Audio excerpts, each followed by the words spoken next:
Selamat siang, jumpa lagi dengan Denok Ayu Novel.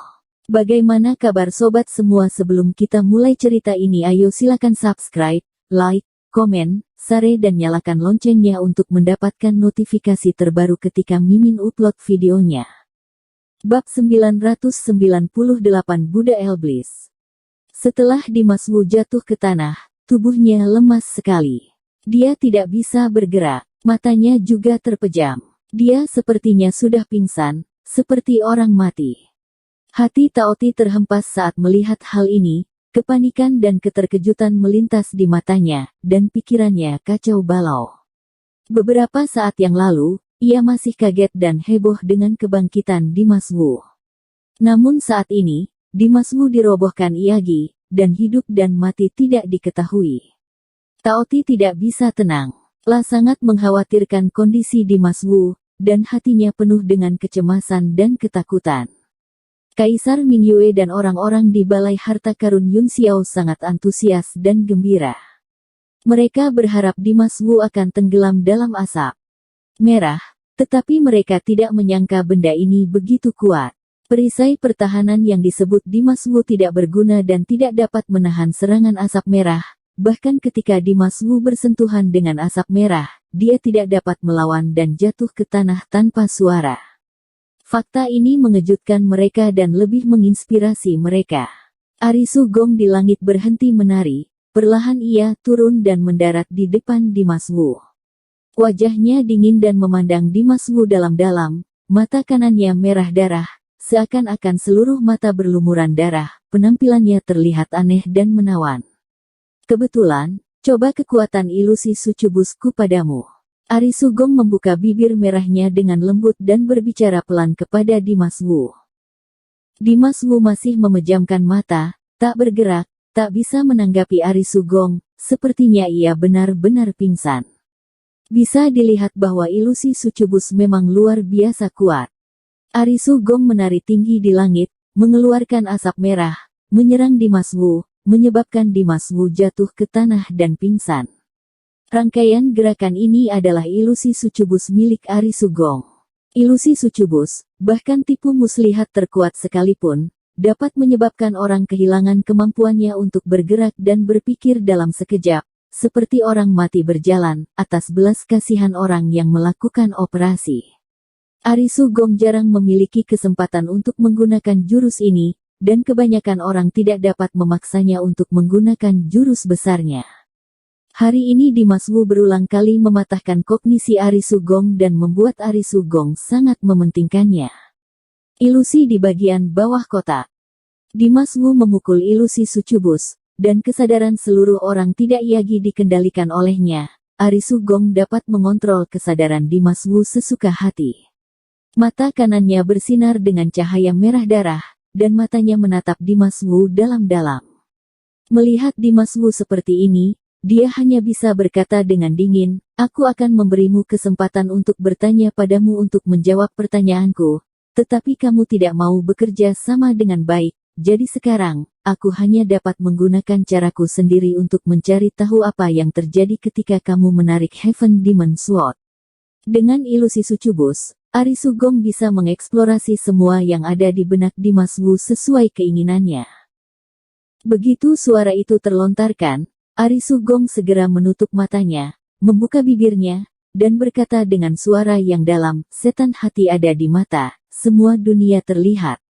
Tiba-tiba, Arisu Gong tampak tertegun, dia berdiri di sana, tidak bergerak, namun roh primordialnya seolah-olah keluar dari tubuh dan memasuki pikiran Dimas Wu. Ada ruang besar dan kesunyian yang mematikan. Dua orang di medan perang, satu berdiri diam, yang lain berbaring diam, kedua tubuh itu tampak seperti dua patung, benar-benar membatu. Mereka yang menyaksikan pertempuran itu semua tercengang. Di sisi lain, setelah Dimas Wu pingsan, gambaran seperti itu muncul di benaknya. Dia tampaknya telah memasuki dunia yang benar-benar gelap. Dunia ini tidak memiliki cahaya, tidak ada kehangatan, dan penuh dengan horor dingin. Kesadaran roh primordial Dimas Wu mengembara dalam kegelapan. Dia melihat sekeliling dengan linglung, dan warna yang bermartabat muncul di matanya yang suram. Dia ingat setelah dia terkena asap merah Ari Sugong, otaknya menjadi kosong dan kesadarannya hilang. Dan sekarang, dia datang ke ruang yang aneh, seolah-olah dia jatuh ke jurang neraka. Dia samar-samar merasa bahwa apa yang dia lihat dan dengar saat ini mungkin tidak benar, dan dia memiliki perasaan tidak menentu yang tak terlukiskan. Di luar naluri, Dimas Wu merasa waspada. Ia berjalan dengan hati-hati selangkah demi selangkah, meraba-raba perlahan, dan hati-hati. Setelah berjalan untuk waktu yang tidak diketahui, dia masih dalam kegelapan. Sepertinya kegelapan tidak bisa pergi jauh, dan tidak ada cahaya di depan. Hati Dimas Wu berangsur-angsur tenggelam, dan seluruh orang tampak kosong, tetapi dia tidak berhenti, selalu melanjutkan dengan hati-hati. Saat dia berjalan, kulitnya tiba-tiba berubah, dan perasaan aneh tiba-tiba muncul di dalam hatinya. Dia merasa seperti seorang pria di punggungnya, dan indranya sangat terstimulasi. Semua kemampuan persepsinya tiba-tiba menjadi sangat sensitif pada saat ini, dan dia bisa dengan jelas merasakannya. Di belakangnya, sepertinya ada sepasang mata yang menatapnya. Segera, Dimas Wu dengan cepat menoleh dan mengarahkan matanya dengan tajam ke belakang, tapi kemanapun pandangannya berada, tetap saja gelap gulita, dan dia tidak bisa melihat apapun. Dimas Wu sedikit mengernyit, ekspresi di alisnya berat, tetapi ketika dia melihat ke belakang, dia menemukan bahwa cahaya langit melintas, dan sesuatu tiba-tiba muncul di depannya. Benda ini adalah patung Buddha Iblis yang pernah dilihatnya di kuil Dewa Neraka. Patung Buddha Iblis, setengah Buddha dan setengah Iblis, dua makhluk yang sama sekali berbeda bergabung menjadi satu, ini sangat mengejutkan Dimas Wu dan tak terlupakan. Melihat patung ini sekarang, Dimas Wu masih memiliki gelombang badai di dalam hatinya. Dia tidak mengerti mengapa Buddha dan Iblis yang tidak pernah berdiri pada waktu yang sama dapat berdiri bersama. Dia tidak mengerti mengapa ketika melihat patung ini. Pada saat itu, sebuah pemandangan muncul di benaknya. Dia bahkan tidak memahami pemandangan magis dari tirai, apa hubungan antara dirinya dengan patung ini, dan mengapa dia melihatnya iagi di dunia yang gelap. Dimas Wu menatap dalam-dalam ke patung di depannya. Di saat yang sama, dalam kegelapan tak berujung ini, juga terlihat sepasang mata yang muram, menatap patung Buddha Iblis. Mata ini berasal dari Ari Sugong. Ari Sugong tidak terlalu memanipulasi pikiran Dimas Wu, ia hanya memanggil memori utama Dimas Wu sebelum dan sesudah mencabut pedang Iblis Langit. Karena itu, tiba-tiba Dimas Wu melihat patung Buddha Iblis. Adapun Ari Sugong, ketika dia melihat patung Buddha Iblis tiba-tiba, ekspresinya berubah tiba-tiba, dan ekspresi terkejut muncul di matanya yang dalam.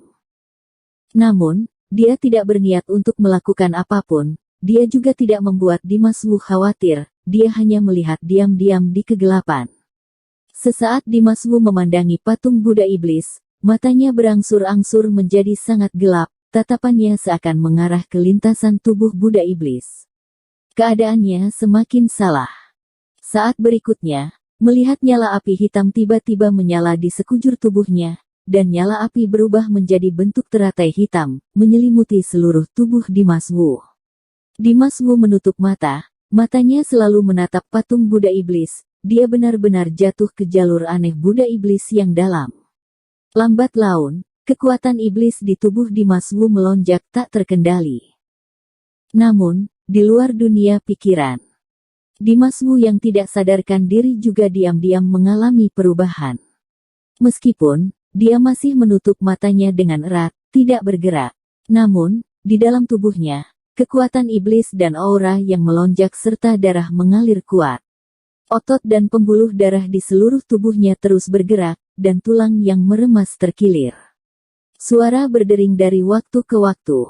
Untuk waktu, aliran semacam ini sepertinya tidak ada habisnya, siklis dan berulang. Setiap sudut tubuhnya, setiap tulang, setiap tendon, mengalir melalui, dan tidak ada yang dilupakan.